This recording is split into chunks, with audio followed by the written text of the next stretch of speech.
മഴ തോരും മുമ്പേൽ വൈജയന്തിയുടെ അഹങ്കാരത്തിനും എന്ത് അറുതി വരുത്താനായിട്ട് ബബിത തുനിഞ്ഞിറങ്ങുകയാണ് എന്ന് കാണാൻ സാധിക്കുന്നുണ്ട്.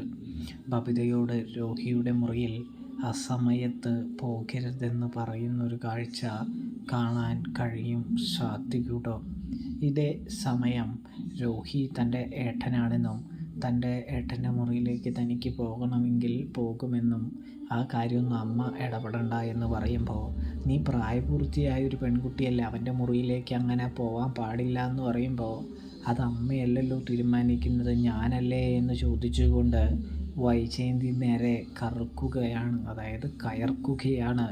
നമ്മുടെ ബബിതാട്ടോ. ഇതേ സമയം വൈജയന്തി ആകെ ഇല്ലാതായി പോവുകയാണെന്ന് കാണാനായിട്ട്